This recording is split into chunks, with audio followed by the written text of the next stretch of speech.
అందరికీ నమస్కారం. ఈరోజు ద గ్రేట్ తుగ్లక్ సీఎం విమానం ఎక్కి వాహనమిత్ర ఇవ్వటానికని వైజాగ్ వరకు బయలుదేరాడంట. కోర్స్ వైజాగ్ కూడా వెళ్ళిపోయాడంట కూడా. అంటే ఎందుకు ఈ మాట చెప్తున్నామంటే, ఈరోజు ఏదో పాత కాలంలో సామెత ఒకటి ఉంటుంది, ఆలు లేదు సూలు లేదు కొడుకు పేరు సోమలింగం అని పెద్దలు చెప్తుంటారనమాట. ఏమీ లేకుండా ఆర్భాటాలకు పోయిన వాళ్ళ గురించి మాట్లాడేటప్పుడు ఈ మాట ఎక్కువ ఉపయోగిస్తుంటారు. అందులో భాగంగానే ఈరోజు చూస్తే రోడ్లు ఒకటి విపరీతమైన గుంతలు పడిపోయి ఇంటికొక స్విమ్మింగ్ పూల్ రూపంలోని ప్రతి ఇంటి ఎదురుగా కూడా పెద్ద పెద్ద గోతులతో నీళ్లతో నిండిపోయిన రోడ్లు ఒకవైపు, పక్క రాష్ట్రాలతో పోటీ పడుతూ కూడా పెట్రోల్ డీజిల్ ధరలు విపరీతంగా పెంచేస్తున్నారు. డీజిల్ ధరలు అదేవిధంగా ఎక్కడా లేని విధంగా జీవో నెంబర్ 21 తీసుకొచ్చి ఆటో డ్రైవర్ల మీద వాహనాలు నడిపే డ్రైవర్ల మీద విపరీతమైన భారం వేసేస్తూ వాళ్ళ దగ్గర రక్తాన్ని పీలుస్తూ, పైగా ఇవన్నీ చేస్తూ ఇవేమీ చెయ్యలేదు అన్నట్టుగా కూడా ఎక్కడా కూడా తెలియనట్టుగా, ఎక్కడ కూడా చిన్న జంకకుండా బెంకకుండా ఈరోజు వైజాగ్ వెళ్ళి చుట్టుపక్కల స్కూళ్ళకి సెలవులు ఇప్పించి ఆ స్కూల్ బస్సులో వీళ్ళ తాలూకా జనాలందరినీ పోగేసుకొని ఆటో వాళ్ళు వేసుకుని ఒక చొక్కా వేసుకొని వాహనం ఎత్తిద్దామని చెప్పి తయారైపోయిన జగన్మోహన్ రెడ్డిని చూస్తే నిజంగా అతను మెదడులో గుజ్జు ఉందా లేకపోతే మోకాళ్ళ నుంచి అరికాల వరకు జారిపోయిందా అన్న డౌట్ కూడా వేస్తాను. ఎందుకంటే నేను అడుగుతుంది, ఈరోజు జగన్మోహన్ రెడ్డి గారికి ఒక విషయం చెప్పాలి. ఈరోజు సాధారణంగా ఏ సీఎం గారైనా క్యాన్వా వెళ్ళేటప్పుడు with in the 5 kilometres radius ఉన్న 10 కిలోమీటర్స్ రేడియస్ ఉన్న బై రోడ్ వెళ్ళిపోవటం, రోడ్డు క్లియర్ చేసుకోవటం అనేది ఆనవాయితీ. నాకు తెలిసి 10 కిలోమీటర్స్ అబవ్ ఉంటేనే హెలికాప్టర్స్ అని అవన్నీ ఇవన్నీ యూజ్ చేసుకుంటారు. మా ముఖ్యమంత్రి ద గ్రేట్ సీఎం, అందులోని the richest CM in Andhra Pradesh, అంటే సాధారణంగా మన దేశంలోనే కంట్రీలో అటువంటి వ్యక్తి 2 కిలోమీటర్లకి 3 కిలోమీటర్లకి కూడా హెలికాప్టర్లు వాడుతూ ఉంటే మేము అనుకున్నాం బాగా రిచ్ ఏమో అనుకున్నాం. కానీ దానికి అర్థం ఇది కాదు. రోడ్డు ఎక్కితే ఎక్కడ నడుము ఇరిగిపోద్దని ఒక భయం, నడుము ఇరగొడతారేమో ప్రజలు అనేది ఇంకో భయం. ఈ 2 భయాల నేపథ్యంలో ఇతగాడు ప్రతిదానికి కూడా ఫ్లైట్లు, చార్టర్డ్ ఫ్లైట్స్ లేకపోతే హెలికాప్టర్లు యూజ్ చేస్తూ ఉంటే దాని అర్థం ఇప్పుడు అర్థమైంది. ఈరోజు వాహనమిత్ర పేరుతో ఆటోమేటిక్ ఏదో ఆటో డ్రైవర్లు చొక్కా ఒకటి వేసుకున్నాం, ఎందుకంటే ప్రచారార్భటాలు చాలా ఎక్కువ. ఈ వాహనమిత్రకి ఇచ్చేది చాలా తక్కువ, దోచుకునేది చాలా ఎక్కువ అన్న సంగతి అందరికీ తెలిసిందే. అయినప్పటికీ కూడా ఏదో ప్రచారార్భటానికి సాక్షిలో ₹1 యాడ్, ఈరోజు అతగాడికి అపీరియన్స్కి ఒక కోటు. నేనేమంటానంటే ఇలాగే ఆ ప్రచార ఆర్భాటంలోనే భాగంగా ద గ్రేట్ సీఎం గారికి ఆ చొక్కాతో పాటు ఒక్క ఆటో కూడా ఇచ్చి పెట్రోల్ కొట్టించుకోమని డబ్బులు ఆయన జేబులో పెట్టి, ఎందుకంటే ఆయన పెట్రోల్ కొట్టించుకోలేడు, మళ్ళీ చాలా ఖరీదు ఉంది కదా కాబట్టి జేబులో పెట్టి జస్ట్ ఎక్కువ కూడా కాదు, ఒక్క 2 కిలోమీటర్లు వైజాగ్ రోడ్ల మీద వెళ్ళి మళ్ళీ తిరిగి సభా ప్రాంగణానికి రమ్మనండి దమ్ముంటే. అప్పుడు వచ్చి వాహనమిత్రులకి డబ్బులు ఇవ్వండి. వాళ్ళు కూడా చాలా సంతోషంగా తీసుకుంటారు. ఎందుకంటే వాళ్ళ కష్టాలు కనీసం భూమి మీదకి వచ్చి నేల మీద నుంచొని ఆకాశంలో ఎగరడమే కాకుండా నేల మీద నుంచొని ఆ బురదలో కాళ్ళు పెడితే వాళ్ళు తెలిసే పెయిన్ ఏంటో తెలిసిద్ది. ఆ ఆటో పార్ట్లు ఒకటి ఊడిపోతూ ఉంటే దానికి అయ్యే ఖర్చు ఆటో డ్రైవర్లకు తెలిసినట్టుగా ఇతగాడు కూడా తెలుస్తుంది. పెట్రోల్ కనీసం ఇంత రేట్లు పెట్టి పెట్రోల్ పెట్టిన తర్వాత వాళ్ళకి తిరిగి రాబడి రాకపోతే ఆ పెయిన్ అయినా సీఎంకి తెలుస్తుంది. కాబట్టి ఇది కూడా ఒకటి చేసుకుంటే మంచిది. ఈరోజు సాధారణంగా మా ఎలివేట్ చేసే మంత్రులు ఉన్నారు కదా, వీళ్ళందరూ కూడా ఏం చెప్తుంటారంటే నెంబర్ వన్ అంటారు. మా సీఎం చాలా నెంబర్ 1 ఫస్ట్ ర్యాంక్ స్టూడెంట్, అందులోనే నెంబర్ 1 స్టూడెంట్, అందులోనే నెంబర్ 1 సీఎం కూడా. సో ఈ నెంబర్ 1 సీఎం నేనేమనుకున్నాను, అందరూ అనుకున్నారు అభివృద్ధిలోని అట్లోనే ఆ నెంబర్ 1 ఉంటాడేమో అనుకుంటే జనాల్ని పీడించడంలో కూడా ఇతను నెంబర్ 1. ఎందుకు ఈ మాట చెప్తున్నానంటే పెట్రోల్ డీజిల్ ధరలు చూసుకుందాం. ఎందుకంటే ఆ రోజు రోడ్ల మీదకి వచ్చి మైక్ ఇలా పట్టుకొని టకా కొట్టి మరి చెప్పాడు, ఎక్కడా లేని విధంగా ఆంధ్రప్రదేశ్లో పెట్రోల్ డీజిల్ ధరలు మండిపోతున్నాయని. క్వశ్చన్ అవర్ కూడా కాకుండానే ఇది ఇమ్మీడియట్గా చర్చ జరగాలి దీని మీద అని చెప్పి ఊకదంపుడు ప్రసంగాలు ఇచ్చిన జగన్మోహన్ రెడ్డికి ఈరోజు దేశంలో ఎక్కడా లేని పెట్రోల్ ధరలు కేవలం ఆంధ్రప్రదేశ్ రాష్ట్రంలో మాత్రమే ఉన్నాయి. అంటే ఆంధ్రప్రదేశ్ రాష్ట్రంలో మాత్రమే పెట్రోల్ డీజిల్ ధరలో నెంబర్ 1 స్థానంలో ఉంది. ఈ రోజుకి పెట్రోల్ ధర ₹112. అదే పక్క రాష్ట్రం కర్ణాటకలో చూసుకుంటే ₹101. అదే పక్క రాష్ట్రంలో ఒరిస్సాలో చూసుకుంటే ₹102. అంటే 1 లీటర్ దగ్గర వేరియేషన్ చూసుకుంటేనే ₹10 నుంచి ₹12 వరకు మన రాష్ట్రంలో ఉందంటే ఎంత దౌర్భాగ్యమైన పరిస్థితుల్లో ఈరోజు ఆంధ్రప్రదేశ్ను పరిపాలిస్తున్నారు ఈ వైఎస్ఆర్సీపీ రౌడీ మోకా అని చెప్పి నేను ఈరోజు అడుగుతున్నా. ఎందుకనంటే ఈరోజు వాళ్ళు తీసుకుంటున్న వ్యాట్, కేంద్ర ప్రభుత్వం వ్యాట్ ఛార్జెస్ తగ్గించినా కూడా స్టేట్ గవర్నమెంట్లో వీళ్ళు ఎక్కడా కూడా తగ్గించకుండా, వీళ్ళ తాలూకా దోచుకునే కాన్సెప్ట్ని ఎక్కడ కూడా విడవకుండా ప్రజల్ని పీల్చి పిప్పి చేస్తున్న సందర్భం. ఎందుకంటే రోడ్డు సెస్ అని చెప్పి రూపాయి తీసుకుంటారు లీటర్కి. ఎందులో పోస్తున్నారు తీసుకెళ్ళి ఇదంతా తీసుకెళ్ళి? మరి రోడ్డు సెస్ అని చెప్పి పర్ లీటర్కి రూపాయి తీసుకుంటున్నారు, ఎడిషనల్ వ్యాట్ అని చెప్పి 4 రూపాయలు తీసుకుంటున్నారు. ఇవన్నీ కూడా రోడ్లు బాగు చేసేదానికి, రోడ్ల మెయింటెనెన్స్కి చేయాల్సింది పోయి ఈరోజు ఆ ఖజానా అంతా ఎవడు జేబులోకి వెళ్తుందని నేను అడుగుతున్నా. ఈరోజు దేనికి ఇదంతా కూడా ఉపయోగించట్లేదో అని అడుగుతున్నా. ఇంత దారుణంగా పెట్రోల్ డీజిల్ ధరలు పెరిగిపోతున్నా కూడా వీళ్ళు ఎక్కడా కూడా చీమ కుట్టినట్టుగా కూడా లేకుండా బయటికి పళ్ళు ఇక్కలిస్తా, నవ్వుతా, ఎకిల్ నవ్వులు నవ్వుతా బయటకు వచ్చి ఆనందంగా భుజాలు తడుతూ ఒకడెవడో వస్తే ఆడికి వాహన మిత్ర చెక్కిస్తున్నాడంటే నిజంగా సిగ్గనిపించట్లేదా ఇచ్చిన వాళ్ళకేనా? ఇంత దారుణమైన పరిస్థితుల పైగా పోని ఇంత డీజిల్ ధరలు పెట్టుకుంటున్నాము, రోడ్లు సాఫీగా ఉంటే కనీసం మైలేజ్ అయినా వస్తుంది ఆటోలకి కానీ వేసుకునే క్యాబ్ డ్రైవర్స్కి కానీ అనుకుంటే ఆ రోడ్లు చూస్తే ఇంటికో స్విమ్మింగ్ పూల్. అది ఎవ్వడో ఇవ్వలేడు. ప్రపంచంలో ఏ సీఎం ఇవ్వలేనంత ఫెసిలిటీ ఈరోజు ఇస్తున్నట్టుగా ఫీల్ అవుతుంటాడు ఆయన. ఆయన దేన్నైనా పాజిటివ్గా ఆలోచించడం అలవాటు. ఆయన ఇంటి ముందు గొయ్యింది, గొయ్యిలో నీళ్ళు ఉందంటే స్విమ్మింగ్ పూల్ కింద ఫీల్ అవ్వు అంటాడు ఈ పెద్ద మనిషి. అలాంటోడు అనమాట ఈ సీఎం. అలాంటి సీఎం ఎంత దారుణమైన పరిస్థితి అంటే మొన్న రీసెంట్గా మా బూతుల మంత్రి ఇంటి ముందు ఎన్ని గోతులు ఉన్నాయో ఒక సోషల్ మీడియా యాక్టివిస్ట్ కూడా బయటకు తీసుకొచ్చి వీడియో చూపించింది. సిగ్గనిపించట్లా? 5 సార్లు ఎమ్మెల్యే దేనికి తగలేసుకోవటానికి? కనీసం ఇంటి ముందు రోడ్డు పడలేదు కూడా, అది కూడా ఆలోచించుకోలేదు. అంటే ఇలాగే పరిస్థితి ఉంటే నేనేమంటానంటే రోడ్లు ఎంత అధ్వానంగా ఉన్నాయంటే దీనికో పెద్ద ఎలివేషను.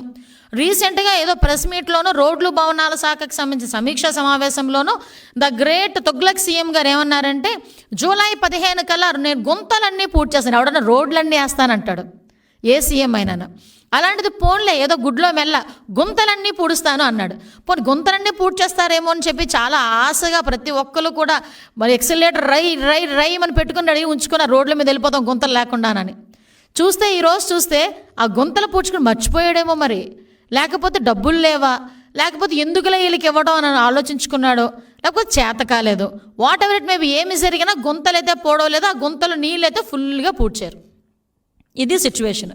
ఇలాంటి రోడ్ల మీద ఆటోలు వేసుకొని ఆటోలు వెళ్తూ ఉంటే ఎక్కడ ఏ స్పేర్ పార్ట్ ఆటో ఊడిపోతుందో తెలియదు, అందులో కూర్చున్న జనాలకి ఏ పార్ట్లు ఇబ్బంది పెడతాయో తెలియదు, ఎక్కడ ఏది ఇరిగిపోతుందో కూడా తెలియకుండా ఉన్న పరిస్థితుల్లో ఈరోజు ప్రయాణం అంటేనే బిక్కుమని ఇళ్లలోంచి బయటికి రావడానికే భయపడిపోయే పరిస్థితులు ఆంధ్రప్రదేశ్ ప్రజలుంటే ఇతగాడు బయటకు వచ్చి వాహన మిత్ర మీద నేను డబ్బులు ఇస్తున్నాను 10,000 రూపాయలు సంవత్సరానికి ఇస్తున్నానని చెప్పి ఈయన ఊకదప్పుడు ప్రసంగాలు ఇస్తుంటే పక్క నుంచి చప్పట్లు కొడుతూ ఉంటారు ఈ వెనకథలను భజన బృందం. పోనీ ఏదో ఇస్తున్నావు కదా, రూపాయో పాపో ఏదో ఇస్తున్నావు కదా అని ఆలోచించుకుంటే ఈరోజు ఆంధ్రప్రదేశ్లో రిజిస్టర్డ్ డ్రైవర్స్, నువ్వు ఇస్తున్న వాహన మిత్ర డ్రైవర్స్కే కదా, అది రిజిస్టర్డ్ డ్రైవర్స్ ఓవరాల్గా 10 లక్షల మందికి పైగా ఉన్నారు. ఓన్లీ రిజిస్టర్డ్ వెహికల్సే 7 lakh అబోవ్ ఉన్నాయి. అంటే 10 లక్షల మంది డ్రైవర్లకి ఈరోజు తమరు ఇస్తున్నది ఎంతమందికి రా వాహన మిత్ర అంటే 2,60,000 మందికి ఇస్తున్నాం. మరి మిగతా వాళ్ళందరి పరిస్థితి ఏంటి? మిగతా 6 లక్షల మంది 40,000 మంది పరిస్థితి ఏంటి? ఈరోజు వాళ్ళందరూ నీ దృష్టిలో డ్రైవర్లు కాదా? వాళ్ళందరూ డ్రైవింగ్ రాదా? వాళ్ళెవరికి డ్రైవింగ్ లైసెన్స్ లేవనా నీ ఉద్దేశం? లేకపోతే నీకు ఓటేయలేదని అనుకుంటున్నారా? అంటే సుమారుగా 2,60,000 మంది డ్రైవర్లకి ఇస్తూ అదేదో అందరినీ ఉద్ధరించేస్తున్నట్టుగా 1 కోటి రూపాయలు 2 కోట్ల రూపాయలు యాడ్లు వేస్తూ అంత పెద్ద మీటింగులు పెట్టి స్కూల్కి సెలవులు ఇచ్చేసి కూడా జనాల్ని సమీకరించుకునే పొజిషన్లో ఉన్నారంటే మీరు నిజంగా మీకు సిగ్గనిపించట్లేదేమో కానీ మాకైతే సిగ్గనిపిస్తుంది ఇటువంటి సీఎంలు ఎన్నుకున్నందుకు. అంటే ఈరోజు పరిస్థితి ఎలా ఉందంటే 10,000 రూపాయల సంవత్సరానికి ఒక బిస్కెట్ ఇసిరి అదే సంవత్సరాల్లో అదే ఆటో డ్రైవర్ల దగ్గర సంవత్సరానికి 1,00,000 రూపాయలు నీ జేబులో వేసుకుంటున్నావంటే ఇది ఎంత ఘరానా మోసం? ఇది ఘరానా మోసం కాదా? ఇది వైట్ కాలర్ డిఫెన్సా? ఇది అంటే అవతలోడికి తెలియకుండా అవతలోడి జేబులో డబ్బులన్నీ లాగేయడం అన్నమాట. అంటే 10,000 రూపాయలు నువ్వు ఇస్తున్నావు. కేవలం మెయింటెనెన్స్కి నీ అదనపు పెట్రోల్ డీజిల్ ధరల వల్ల ఒక ఆటో డ్రైవర్కి పెర్ డే అతనుకున్న ఖర్చులతో పాటు అయ్యే ఖర్చులతో పాటు సుమారుగా 300 రూపాయలు ఎక్స్ట్రా అవుతుంది. అది నేను పెట్రోల్ డీజిల్ ధరలు ప్లస్ అతను అంటే ఆటోకి అయ్యే మెయింటెనెన్స్ గురించి మాట్లాడుతున్నాను. 300 రూపాయలు అయితే దగ్గర నెల రోజుల్లో చూసుకుంటే దగ్గర దగ్గర 9,000 రూపాయలు నెలకి. నువ్వు సంవత్సరానికి 10,000 ఇస్తూ వాహన మిత్రులు నేను డబ్బులు ఇచ్చేస్తున్నానని చెప్పి ఏదో ఎలివేషన్లు చేసుకుంటూ ఆర్భాటాలు చేసుకుంటూ పోతా ఉంటే ఏదో అంటారు కదా, చెప్పేవాడికి వినేవాడు లోకు ఏదో అంటారు కదా, అలా ఉంది ఈరోజు పరిస్థితి చూస్తూ ఉంటే. ఇంత దారుణమైన సిచ్యువేషన్స్ ఈరోజు. అంటే మళ్ళీ ఇంకొకటి, నేను అందుకే అన్న 2 ఆస్పెక్ట్లోనే అదనపుగా వచ్చాను. జీవో నెంబర్ 27 అని చెప్పే సంగతి తీసుకొచ్చి వాహనం మీద డబ్బులు ఇచ్చాను కాబట్టి జీవో నెంబర్ 27 ఆటోమేటిక్ ఇంప్లిమెంట్ అవుతుంది. ఎందుకంటే ఇంతకుముందు లైసెన్స్ లేకపోతే 130 రూపాయలు 150 రూపాయలు వేసేవారు అటువంటి వాళ్ళకి, ఒకే లైసెన్స్ ఎక్స్పైర్ అయినా దేనైనా. ఈరోజు 500. ఓవర్లోడ్ అయితే కనుక అంటే ఆటోకి 3 ఉండాలట, ఆటోకి 3 ఉండాలి. ఈరోజు ఒకసారి రూరల్ ఏరియాలో ఆటోలు ఎలా తిరుగుతున్నాయో చూడండి ఒకసారి. అదే కనుక ఓవర్లోడ్ అయితే ఇంతకు ముందు 400 300 ఉండే ఫైన్ ఈరోజు 1500. అంటే దగ్గర దగ్గర వాళ్ళ మీద 5 రెట్లు భారం ఎక్స్ట్రా వేసి వాళ్ళ దగ్గర పన్నుల రూపాయన రౌడీ మామూలు వసూలు చేస్తున్నారు పోలీసులు అడ్డం పెట్టుకొని. క్లియర్గా ఇది రౌడీ మామూలు పోలీసులను అడ్డం పెట్టుకొని వాళ్ళ దగ్గర వసూలు చేస్తూ ఉంటే దీనికి మళ్ళీ వాహన మిత్ర కింద మేము 10,000 రూపాయలు ఇస్తున్నామని చెప్పి మాట్లాడడం, దీనికి అక్క చెల్లెమ్మలకి కూడా ఏదో జరిగిపోతుంది, ఏదో చాలా న్యాయం జరిగిపోతుంది అన్నట్టుగా దాన్ని కూడా లింకప్ చేసుకోవటం. నేనేమంటానంటే ఇంతకుముందు ఈ రోడ్ల పరిస్థితి మీద, అప్పటి రోడ్ల మీద ఇప్పటి మంత్రులు నారు వేయటం కూడా రీసెంట్గా ఏదో వీడియోలో చూశాను. మరి నారు దొరకలేదా, నారు పంపించమంటారా? ఈరోజు ఇప్పుడున్న మంత్రుల నారు వేయటానికి ఆ బురదలోని. అంటే ఎలాగూ మీకు తీసుకొచ్చి రోడ్లు వేయడం చేత కాదు కాబట్టి కనీసం నారు వేసినా మీ నిరసన ఆ రకంగానైనా ముఖ్యమంత్రి తెలియజెప్పుతారేమో, కనీసం ఆలోచించండి. ఈ రోడ్ల మీద నేను ఒకటే ఛాలెంజ్ చేస్తున్నా. ఇక్కడున్న మంత్రులు రేపొద్దున మా మీద బయటకు వచ్చే కుక్కలు, వైసీపీ కుక్కలు, వీటన్నిటి గురించి ఒకటే అడుగుతున్నా. ఏమీ లేదు, శ్రీకాకుళం నుంచి అనంతపురం వరకు ఎక్కడ 1 కిలోమీటర్ 2 కిలోమీటర్లో గోతులు లేకుండా పలానా రోడ్డు ఉంది అని చెప్పే దమ్ము కానీ చూపించే ధైర్యం కానీ మీకున్నాయా? మేము రోడ్డు మీదకి వస్తాం, మేము చూపిస్తాం అవి. అంటే ఇంత సిచ్యువేషన్స్లో కూడా ఎక్కడా కూడా ఇవేమీ జరగనట్టుగా ఒక ఎక్కిలి నవ్వు ఒకటి నవ్వుకొని బయటకు వచ్చి వాహన మిత్ర గురించి డబ్బులు ఇస్తున్న పరిస్థితి చూస్తూ ఉంటే నిజంగా చిత్తశుద్ధి లేదు ఈ ముఖ్యమంత్రికి అన్న సంగతి అయితే చాలా క్లియర్గా అర్థమవుతుంది. నేను ఒకటే కోరుకుంటున్నా, ఈరోజు ఇన్ని ఆస్పెక్ట్స్లో ప్రజలు ఇబ్బంది పడుతూ ఉంటే ఎక్కడ ఏమీ జరగనట్టుగా ఈరోజు బయటకు వచ్చి ఏరియల్ సర్వేలు చేసుకుంటూ గాల్లో తిరుగుతూ ఇటువంటి చెక్కులు పంపిణీ చేయడానికి వచ్చే ముఖ్యమంత్రికి ఈరోజు బుద్ధి చెప్పాల్సిన అవసరం ఎంతైనా ఉంది. ఈరోజు వాహన మిత్రులు తీసుకుంటున్న ప్రతి ఆటో డ్రైవర్ మనసులో మాట అదే. ఈరోజు వాహనం మీద డబ్బులు వేశారు కదా, రేపటి నుంచి చూడండి ప్రతి రోడ్డు మీద కూడా ప్రతి పీసీ అంటే పోలీస్ స్టేషన్ పరిధిలోని కూడా ఒక్కొక్క పికెటింగ్ ఉంటుంది కంపల్సరీగా. వాళ్ళందరూ కూడా వసూలు చేసేదానికి రెడీ అయిపోతారు, రౌడీ మామూలు వసూలు చేయడానికి. ఎందుకంటే వీళ్ళకి వాహనం మిత్ర ఇచ్చిన వెంటనే ఆటోమేటిక్గా ఎదురు పెంచాలి కదా, మళ్ళీ తిరిగి తీసుకోవాలి కదా డబ్బులన్నీ 10,000 రూపాయలని కూడా అన్న రీతిగా ఈరోజు ఈ ముఖ్యమంత్రి పనిచేయటం. దీనికి ఏంటంటే నేను అనుకుంటూ ఉంటాను ఒక్కొక్కసారి వీళ్ళందరూ కూడా చంద్రబాబు నాయుడు గారి గురించి మాట్లాడుతూ ఉంటారు, చంద్రబాబు నాయుడు గారి అడ్మినిస్ట్రేషన్ గురించి మాట్లాడుతూ ఉంటారు, చంద్రబాబు నాయుడు గారి విజన్ గురించి తెలిసినప్పటికీ కూడా మేకపోతు గాంభీర్యం వహించడానికి వాళ్ళ సీఎంకి అలాంటి బుర్ర లేదనుకని వాళ్ళు చెప్పుకోలేక బయటకు వచ్చిన తర్వాత దేవస్థానాలను కూడా మర్చిపోయి తిరుపతి దేవస్థానంలో దర్శనం చేసుకొని అందరూ బాగుండాలని దర్శనం చేసుకొని బయటకు వచ్చిన తర్వాత కూడా వాళ్ళు చంద్రబాబు నామస్మరణే చేస్తున్నారంటే వీళ్ళు ఎంత భయం క్రియేట్ చేస్తారో చంద్రబాబు నాయుడు గారు నాకు నిన్ననే అర్థమైంది. ఎందుకంటే బయటకు వచ్చి కూడా చంద్రబాబు నాయుడు గారు రింగులో చిప్పు గురించి బుర్రలో చిప్పు గురించి మాట్లాడుతున్నారంటే, అరే చంద్రబాబు నాయుడు గారు బుర్రలో చిప్పు ఉందో మెదడు ఉందో ఆయన విజన్ ఏంటో ప్రపంచం మొత్తం చూశారు. ఈరోజు నువ్వు నేను చెప్తే చెల్లిపోవడానికి కాదు, అసలు నీ సీఎం మెదడులో గుజ్జుందా? అసలు గుజ్జుంటే ఇలాంటి పనులు ఎవడన్నా చేస్తాడా? ఏమీ లేకుండా తీసుకెళ్ళి వాహనం ఎత్తరిస్తాడా? రోడ్డు వేసాను, పెట్రోల్ డీజిల్ ధరలు తగ్గించాను, ఇవో వాహనం మీద డబ్బులు ఇస్తున్నాను, మీరు బతకండ్రా అని చెప్పాలి గుజ్జున్నవాడు ఎవడైనా. అలాంటిది ఆ మెదడులో గుజ్జు కాస్త మోకాలు జారిపోయి మోకాళ్ళను జరికాల వరకు జారిపోయిన ఇటువంటి ముఖ్యమంత్రి తాలూకా హయాంలో పనిచేస్తున్న మీ చిప్పులు, మీ మెదడులో చిప్పులు ఉన్నాయో లేదో ఒక్కసారి వెరిఫై చేసుకోమని మాత్రం ఆ అన్న మంత్రులకి నేను తెలియజేస్తున్నా. దయచేసి ఈ విషయం మీద ప్రజలకు కూడా అప్పీల్ ఏంటంటే, ఇంతకు ముందు పరిస్థితి ఎలా ఉండేది, ఇప్పుడు పరిస్థితి ఎలా ఉన్నదనే వేరియేషన్ చూస్తూనే ఇలాంటి ముఖ్యమంత్రిని, ఇలాంటి నాయకుల్ని మన దగ్గరకు వచ్చినప్పుడు నిలదీయాల్సిన అవసరం కూడా ఉందని తెలియజేసుకుంటూ సెలవు తీసుకుంటున్నాను.